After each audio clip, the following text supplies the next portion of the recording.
Oui, entrez. Bonjour, je suis bien chez l'assistante sociale. Ah oui.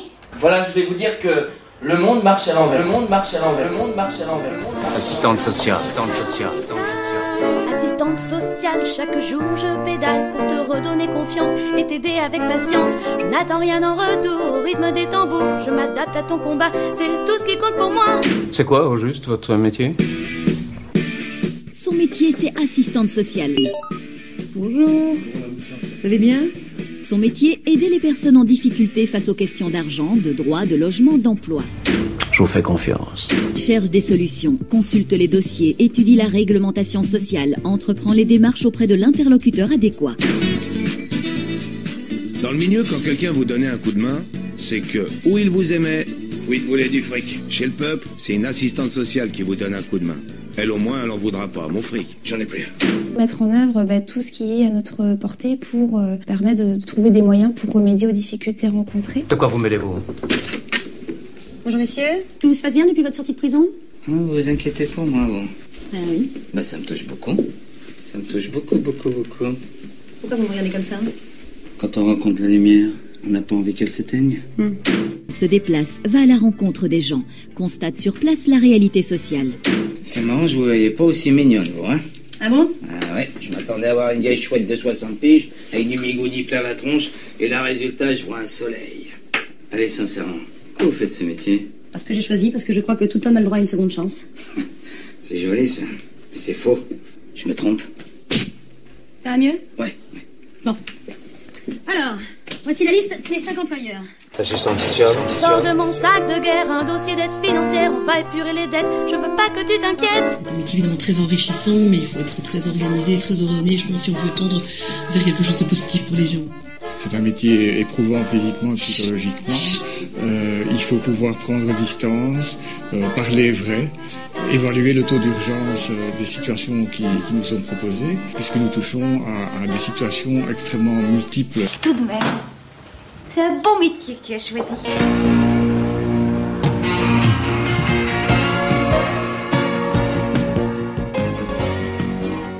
Le générique de Pause Café, ça nous a... Hervé, ça me fait plaisir d'entendre ça. Que de souvenirs. Élise Vivien, alors, c'est un métier rempli de stéréotypes, difficile à comprendre, difficile à cerner pour le grand public. Je sais pas, il y a un peu de tout là dans le générique, c'est fabuleux et désespérant à la fois, et c'est ce qui rend ce métier merveilleux. Je sais pas, il y a un petit peu de tout dans le générique. Beaucoup de choses. On va essayer de dérouler un peu tout ce qu'on entend là, parce que d'une manière ou d'une autre, vous en parlez un peu de tout ça dans votre livre, évidemment. Ce livre, vous nous parlez dans ce livre des 10 premières années de votre vie professionnelle. Comment vous aimez le définir, ce livre? Qu'est-ce que c'est exactement? Pour moi, c'est en fait, je sais pas trop ce que c'est. C'est un objet hybride.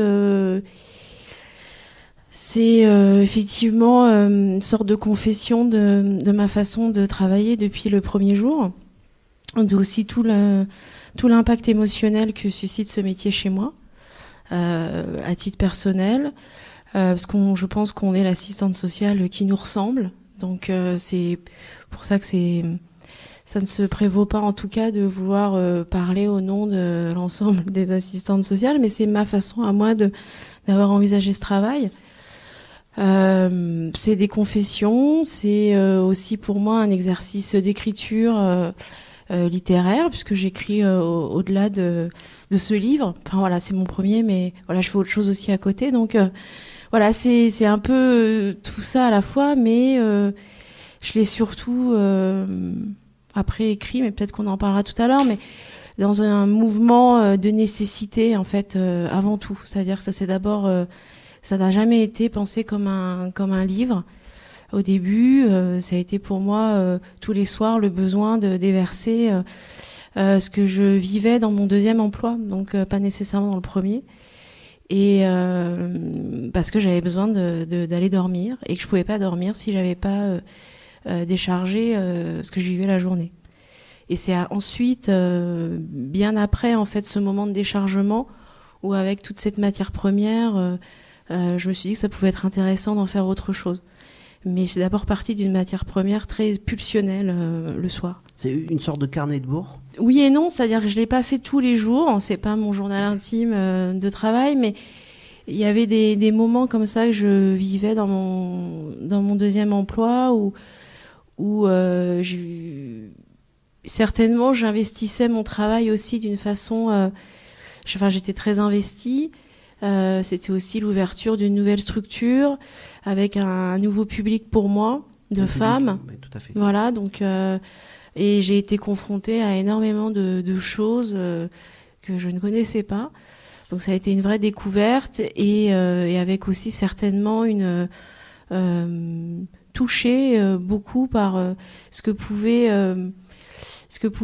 je pouvais vivre dans les entretiens avec ces femmes, ce qu'elles vivaient aussi avec moi et vers quoi je les amenais. Et c'est ce vers quoi je les amenais qui, à un moment donné, est devenu insupportable. On va revenir sur tout ça et on va voir l'importance de l'écriture pour vous en revenant sur votre livre grâce à la chronique de Dominique. Alors comment peut-on donc être assistante sociale aujourd'hui ? Un des grands intérêts de votre livre est de nous en apporter le témoignage, mais au final il pourrait tendre aussi à en dire l'impossible. Vous nous avertissez certes dans ce livre ne vouloir témoigner que de vous-même, ne pas vouloir en faire un manuel d'enseignement, mais comment ne pas entendre dans vos propos les précarités qui guettent le travailleur social dans l'exercice actuel de son métier. Face à la réalité des situations chavirantes et au fait, je vous cite, de reprendre semaine après semaine la même question et la même non-réponse, vous évoquez ainsi au fil du livre le risque du cynisme, celui de la dépression, le sentiment d'inutilité, l'envahissement émotionnel, la culpabilité, contrebalancée certes par quelques moments de grâce bien émotionnants. Aussi, dans ce travail, il faudrait soutenir comme un grand écart schizophrénique, trouver la mesure entre la force procurée par l'empathie avec les patients, comme vous les nommez, et l'envahissement émotionnel. Construire le juste milieu entre ne pas se ménager et s'aménager. Trouver à s'inscrire dans un système qui produit de la misère sociale et le dénoncer. Et cela pour devenir peut-être, selon votre expression, juste une assistante sociale. N'est-ce pas cependant déjà beaucoup ? Une question a traversé ma lecture et me reste une fois votre livre refermé. Aucune âme, dites-vous, si bienveillante soit-elle, ne peut sublimer la violence ou le désespoir à l'infini. Alors comment fait-on pour soutenir 10 années de ce régime ? Comment fait-on pour durer ? Quelles sont les ressources possibles, en particulier quand on s'appelle Élise Vivian ? Alors il y a dans votre livre comme un syndrome de Don Quichotte, je vous cite. La jouissance a contrarié les logiques implacables, le goût des situations inextricables, le sentiment de toute puissance, le pouvoir d'inverser le cours des choses. En bref,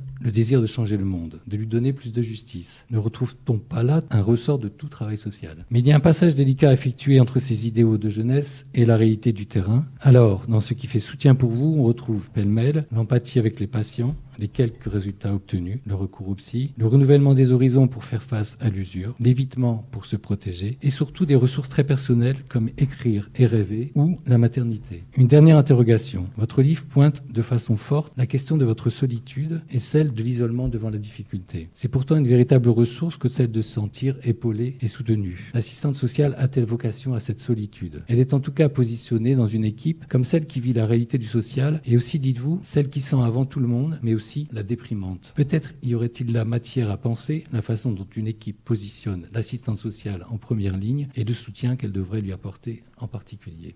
Élise Vivian, j'ai vu beaucoup d'expressions dans votre visage pendant que vous écoutiez Dominique. En fait, je ne l'ai pas lu depuis 9 mois, ce livre, et je le retrouve bien dans ce que vous dites. Donc, vous m'avez cité, j'avais presque oublié que j'avais écrit ça. Mais non, voilà, je ne l'ai pas lu depuis 9 mois volontairement, et c'est vrai que dans ce que vous avez exprimé, enfin voilà, la lecture que vous avez faite, elle est complète. Alors voilà, elle questionne la question de la solitude, d'une forme de peut-être de toute puissance justement face aux situations rencontrées, de trop plein d'investissement, de comment on se protège aussi de tout ça. Voilà, c'est vrai que je sais plus ce que vous citez à un moment dans la jouissance. Vous pouvez reciter Je vais vous dire. Situation inextricable. Ouais. Il y avait déjà rangé les papiers. La jouissance a contrarié les logiques implacables. Oui, non, mais c'est vrai que je crois que c'est un moment où c'est justement dans mes premières années où je me rends compte que j'ai un goût terrible pour les missions impossibles et l'idée de faire mentir une logique qui semble indéboulonnable et sur lequel on peut pas agir. Et en même temps, j'ai remarqué que quand on est aussi dans ce type de mouvement de vouloir faire bouger les lignes, on y met effectivement beaucoup de soi et en même temps ça peut payer. Si je m'étais contentée je dirais, de regarder les droits ou les non-droits et que je serais restée sur cet acquis, et ben j'aurais pas fait grand-chose.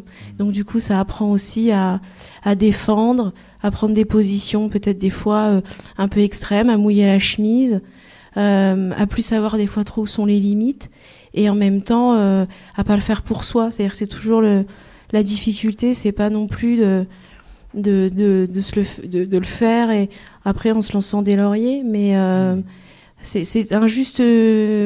Voilà, moi j'ai plaisir à me dire que le métier, mais dans le travail social en règle générale, on a un périmètre délimité, et en même temps dans ce périmètre on fait un peu ce qu'on veut, à condition de ne pas dépasser les lignes du périmètre. Donc on peut faire des zigzags, des 8 et des virages, et en faire un petit peu comme bon nous semble, mais voilà, sans dépasser une certaine ligne jaune. J'ai pas le sentiment d'avoir dépassé la ligne jaune, même si à quelques moments on peut sous-entendre, parce qu'il y a beaucoup d'émotions en fait, je pense, dans la façon dont j'ai écrit. On peut se dire qu'elle a sombré dans la dépression profonde et qu'elle s'est retrouvée hospitalisée. Pas du tout, en fait. Mais c'est ma façon c'est ce qui me plaît dans ce boulot, en fait. C'est d'y mettre du mien, de pas rester sur mon compte à soi et sur mon compte à droit, de ce qui est possible ou pas. Alors, il y a beaucoup de mots importants que vous venez de dire, comme l'émotion, la limite. On va réfléchir à tout ça tout au long de l'émission. Je voudrais revenir un petit peu sur vos premières années, sur le début de votre carrière. Vous l'avez évoqué dans cette réponse-là. Vous commencez le livre en évoquant la première personne que vous avez accompagnée. Vous étiez là dans le domaine de la toxicomanie. Alors cette personne, c'est un étranger, il est étranger, il n'y a pas de papier, il est à la rue, il est un peu toxicomane, il est schizophrène, et tout de suite il va vous faire mal au cœur, c'est ce que vous nous dites. Et il ne sera pas le seul à vous faire mal au cœur, parce que vous avez justement fait le choix de travailler avec vos émotions, vous venez de nous le dire. Comme si à aucun moment, et ça c'est peut-être ce qu'on ressent au début du livre, comme si à aucun moment vous ne voulez construire de la distance avec la personne. Alors vous nous dites dès le début du livre, à côté des gens qui souffrent, les patients et non les usagers, comme a dit Dominique, quitte à faire la nique à l'administration. Vous voyez très vite que d'autres agissent différemment.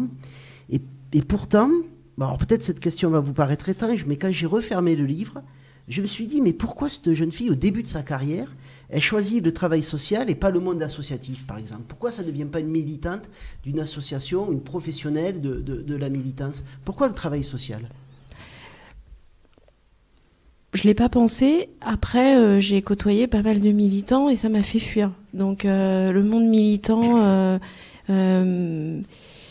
Enfin voilà, j'ai fait quelques manifestations voilà, pour des bonnes raisons, et j'ai été un peu affligée par, je suis désolée de le dire, mais j'ai été un peu affligée par certaines prises de position que j'ai entendues notamment par le DAL et voilà, sur des questions de logement. Donc le travail social, c'est pour moi moins, ça enfonce moins des portes, éventuellement des portes ouvertes, mais ça prend les chemins de traverse.